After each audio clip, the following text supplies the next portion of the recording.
குற்றச் செயலுடன் தொடர்புடையவர் என்ற குற்றச்சாட்டில் நேபாளத்தில் பதுங்கியிருந்த நிலையில் நாட்டுக்கு இழுத்து வரப்பட்டுள்ள இஷாரா செவந்தியை குற்றப்புலனாய்வு பிரிவினர் விசாரணைகளை மேற்கொண்டு வருகின்றனர். கொழும்பு நீதிமன்றத்தில் கணேமுல்ல சஞ்சீவ கொலை செய்யப்படுவதற்கு முன்னர் நிதி வசதியில்லாத பெண் ஒருவருக்கு பண உதவி செய்ததாக இஷாரா தெரிவித்துள்ளார். கணேமுல்ல சஞ்சீவவை சுட கமாண்டோஸ் அழிந்தவுடன் நீதிமன்றத்துக்கு வந்தபோது வழக்கறிஞர்களுக்காக ஒதுக்கப்பட்ட ஓய்வு அறையில் இருந்தேன். அங்கு வந்த மிகவும் உதவியற்ற தோற்றமுடைய ஒரு பெண் என்னிடம் பேசினார். நான் ஒரு வழக்கறிஞர் என்று அவர் என்னை நினைத்து கொண்டார்.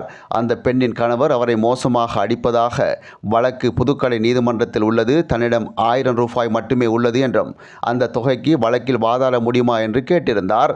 அந்த நேரத்தில் அந்த பெண்ணுக்காக நான் மிகவும் வருத்தப்பட்டேன். நான் வேறொரு வழக்குக்காக வாதாட உள்ளதாக கூறினேன். அதனால் நான் அந்த பெண்ணின் வழக்கை அங்கிருந்த மற்றொரு பெண்ணிடம் கொடுக்க சொல்லிவிட்டு என் பார்வையில் இருந்த மற்றொரு பெண் வழக்கறிஞரிடம் அழைத்து சென்றேன். அந்த பெண் வழக்கறிஞரிடம் சென்று தனது கதையை சொன்னார். வழக்கில் முன்னிலையாக 2000 ரூபாய் கேட்டார். அந்த பெண் மிகவும் உதவியற்றவராக என்னை பார்த்திருந்தார். நான் அவரை அறையிலிருந்து வெளியே அழைத்து என்னிடமிருந்த 5000 ரூபாயை கொடுத்து அந்த பெண் சட்டத்தரணியை வழக்கில் வாதாட அழைக்குமாறு கோரினேன்.